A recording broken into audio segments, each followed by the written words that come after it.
Hello, Phoebe. Very good job on the makeup tutorial. Since you did so well with that one, I'm gonna give you, this lighting is so dramatic, and honestly, I'm here for it. I'm gonna give you another tutorial, a challenge. I'm gonna teach you how to watercolor.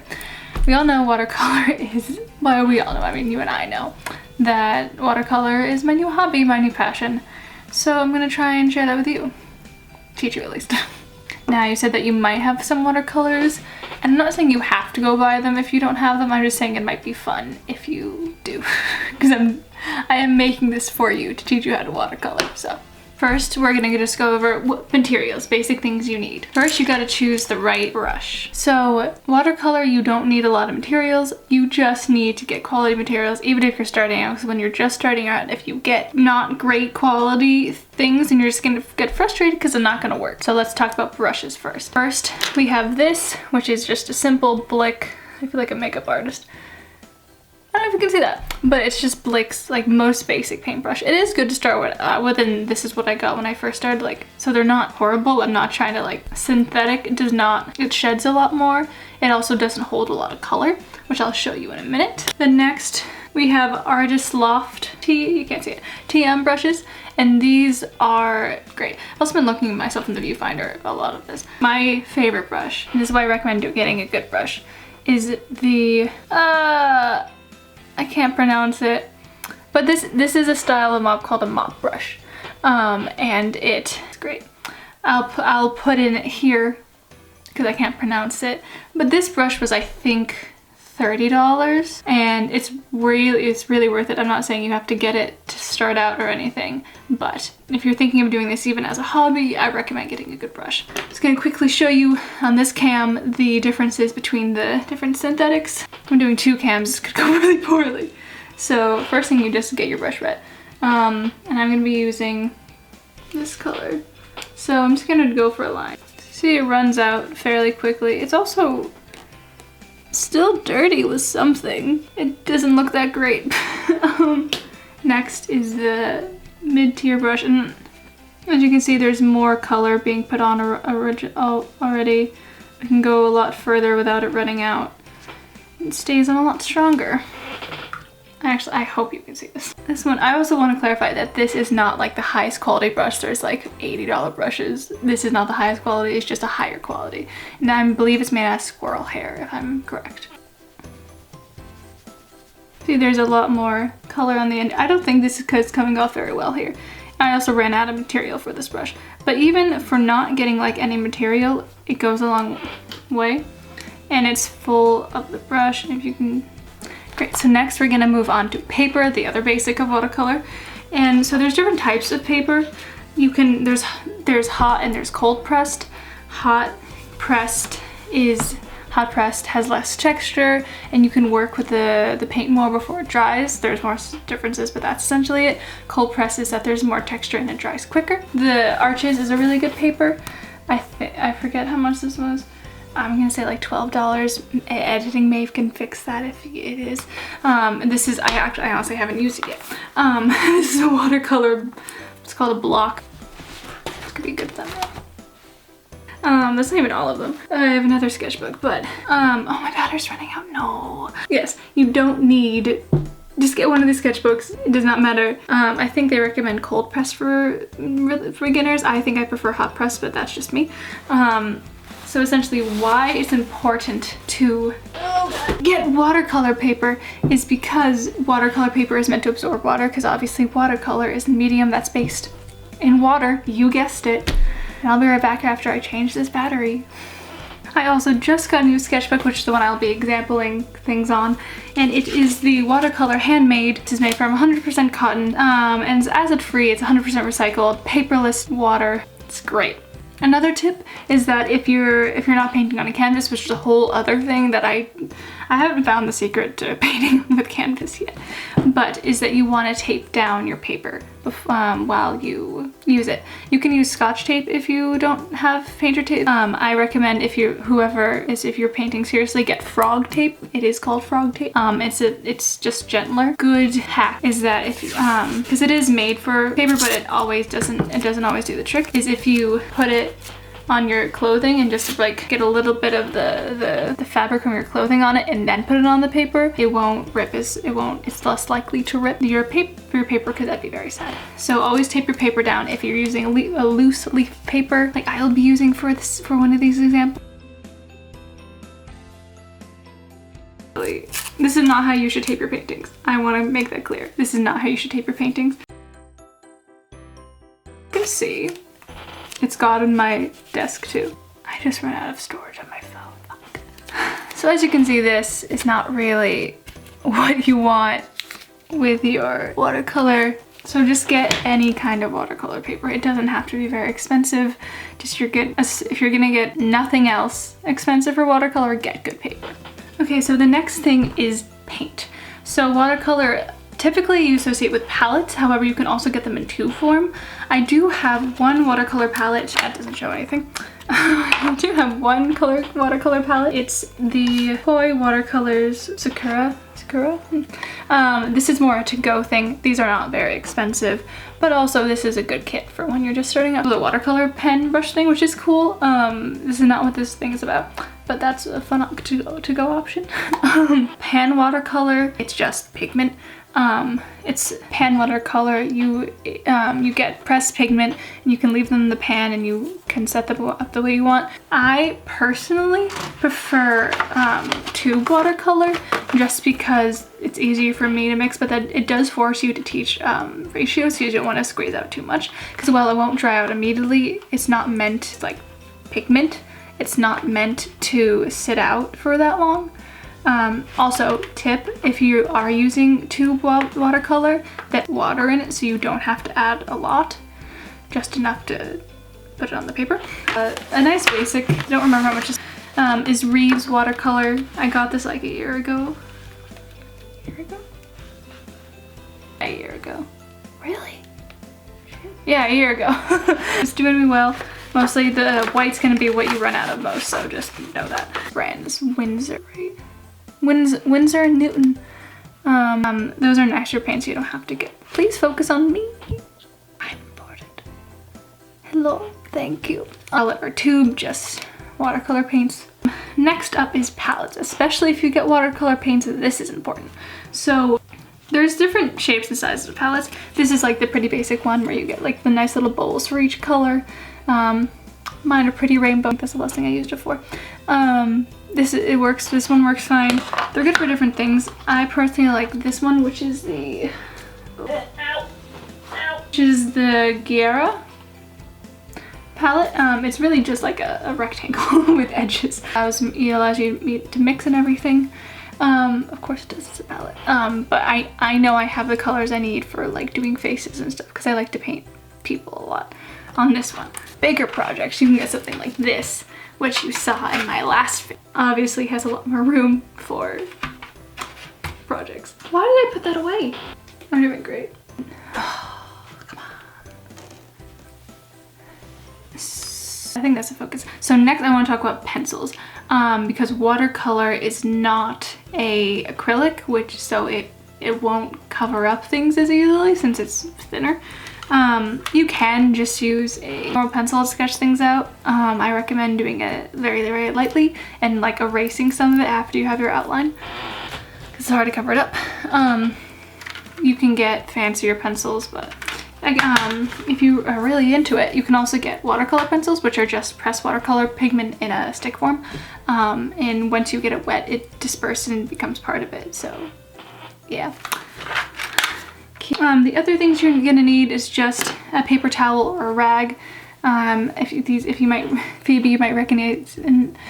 you might recognize this from Dorian. Yep, this was one of Basil's rags, or I guess Alex really. Dorian's for wiping the paint off him, so what a great use this is. Actually, it was a tablecloth for the first play I ever directed, Star-Crossed Rebound. This was a tablecloth in it, so it's come so far. Cups of water, and I'm also terrified to be holding these in front of 4 electronics, only one of which you can see. You need one for cleaning your brushes after, and on this cam I'll show you how to clean your brush properly. And then you need one to get clean water if you want to mix a new color. So always have at least 2. Some people use 3. That's just too much open water on my desk for my comfort. What do you mean not enough storage? Bullshit. I just freed up my storage. And I could be doing this in a better way, not have to train my neck, but that's not what I meant. Oh, I had to look directly into the light. You gonna record now? Yes. So you're gonna take your brush and you're gonna move it in a figure 8 pattern. Never scrub it on the bottom, and I'm not gonna do it because I like this brush. Just do a figure 8 to get the water off, the color off faster. Never scrub. You can just tap it on the side to keep the shape.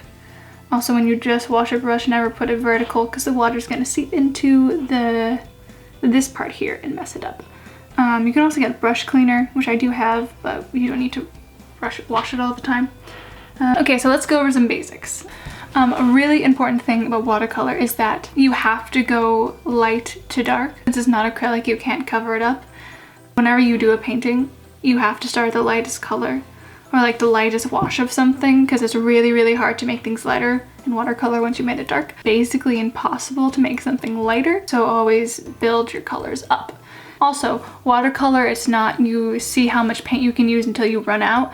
The idea is to keep it even throughout, because watercolor dries and it will make an edge, and we'll get to that very soon. Next, I want to go over the term called a leading edge. So in watercolor, you always want to start from one place. Here's an exercise for you. Draw this way. Oh, water. That's terrifying. 3 squares of different sizes. The leading edge is where you start. So you're going to load the pigment up onto one edge and then just drag the pigment out from that edge, which is the leading edge. This will help you get more consistency to get what we call a flat wash. And the goal with this is just to make it as even as possible. A big part of watercolor is knowing how the state of wetness of your paper, how much you can play with it before you mess it up, which we'll get to in a second. And once you do that in the small square, try it again. Pick your leading edge and then work from there to evenly coat. So I don't care about the lines. I'm not just saying that because I messed up. To make as much of a flat wash as you can. To do that, good luck. It's not that hard. Then the next thing I want to show you is a gradient wash. And that is where you load up a leading edge, a lot of paint, and then you make it a gradient. So rinse it once, put the water below it, and then bring it down so it'll run into the water. Rinse it again, try and make it clear water. Some more water, see how that's pretty clear, and then it's just gonna run down into it until it's very clear at the bottom. When that dries, it's gonna be gradient from dark to light. It's called a gradient wash or a gradient. This may not be the best example. If you want good examples, go to Mind of Watercolor, which is a really great YouTube channel made for watercolor. This is just for you, Phoebe. Shading, if you're shading something, I don't know what's going on that. Shading is done through complementary colors, so you might just be tempted if you have like a watercolor palette. If you have a blue and you're trying to shade something darker, just go for the darker blue, but odds are that's a totally different color, maybe with a different undertone. Maybe one's warm tone, the other's cool tone. They're gonna clash. So you're gonna do shading through complementary colors. Another thing about watercolor is that with the more paint you have, the different colors you have. So this is a really, really dark purple, but if I use less, it gets lighter. So know even within one color you have a range. You can also just build up colors if you want, but a good way to make a shadow. So let's say we have this person, and here's a little face. Great. That's skin tone. I don't even know if you can even see that on the camera, but that is skin tone. You're gonna take blue, which is opposite orange on the color wheel, so it's complementary. Mix of that. We have a complementary color and it is shadowed. You literally cannot see that. I know. Here, I'll show you a bad example of shading. See, if we see here, this is my writing teacher cloak. This is orange. I used a different shade. Beautiful mark. Orange, because I used a completely different paint for that. Or even here, you can see this part is orange while the rest of it is gonna, yeah, you get a different color. him. You can see that his face is all the same color, just under here is slightly darker than like here, but it is a different tone. There's a good example of shading. So next we're gonna do washes. There's really only 2 types of washes in watercolor. So first we're gonna do a wet on dry, which is just when your brush is wet but the paper is dry. Important thing in watercolor, especially as we get into the wet and wet, is that wherever there's water, there will be paint. Keeping that in mind, and we'll get more on that when we get to edges. So wet on wet is when you have painting a square of water. It's not that deep. If you have a puddle, then it won't be good. I mean, that's a different thing. I'll get to that in a second. So I've prepped the water. You can't tell, but there is water on it. And drop it in. As you can see, it feathers out a lot more and you can play with it, but it's definitely not as strong. It also only goes to where there's water. But that is wet on wet. You can see the difference between them. Also, just to reiterate, you should be doing these exercises as I am saying them. Yeah, focus. Both the camera and you have to focus. Next, go on to edges, shaded by where the water is. If paint dries, then that is the edge and you cannot cover it up. That's also why you start with the leading edge, because the paint can come from one side and go that way, so you don't have those dry spots. Just be careful. Play around with how water dries. It's really like you have to predict its next move. Okay, let's go over what you can do wrong in watercolor, because there is so much and it's so noticeable. Big one is scrubbing, is when you work so hard that it starts to flake and ruins the paper. Oh, I'm just exposing myself for you. This is a good example of scrubbing. I want too much water soak into the paper so that like that darkness that you see is ripped paper. The next mistake is puddles. I'm not sure if there's a more technical term for it, but I'm gonna call it puddles. First of all, if you just use like way too much water, it's gonna take forever to dry. And sometimes you need to wait for a layer to dry before. That's another thing about watercolor, is it's very strategic. Like I said, it has to go light to dark, so you gotta like plan out where you're going. Because if you get a puddle, then you're gonna get splotches. The paint's gonna dry, see like there. Oh, like here, you see that's much lighter and there's like the veininess around it and there's like that hard edge there. That's an example of a puddle and a splotch. You also want to be careful about bleeds. If your paint is not completely dry and you activate it with water, even if it's in a totally different section, it'll still... This is a really bad painting and I understand that. But you see how Elio's hair has seeped into all over her shoulder? Like that. You don't want that. So I feel like I just threw a lot of information at you. Hello. It's been how are you? How's it been? How's it going? How are you? Please do these exercises if you want. I'll give you a tutorial. Whoa. Is this for recording? Fuck. The very, very basics. And there's a lot of other basic watercolor exercises. Like I said, Mind of Watercolor is a great channel to learn some basics. He has a whole series about basics. I recommend starting with monotone, monogram, single color paintings. And it's just gradient and down. It really teaches you water control and patience for letting the thing dry. That's what I would challenge you to do. Yeah, just find a single color. My room's a mess now. I really hope you enjoyed this, Phoebe. If anyone's watching this besides Phoebe, I'm not a watercolor expert. I literally do this as a hobby and I really like doing it. Some of the art I exposed myself today is like not that great and I understand that. But I do think that as someone who considers himself like an intermediate painter, really drawing is my fallback. I can't draw, which is really my problem. These are just like the basics. I probably missed like 10 things because I watched a lot of these videos and they all say different things. So yeah, I hope this gives you a basic understanding of something that really brings me happiness, besides you, of course. So yeah, I hope you actually do something with this. Bye. See you next time. That was so happy for me. Bye. See you next time.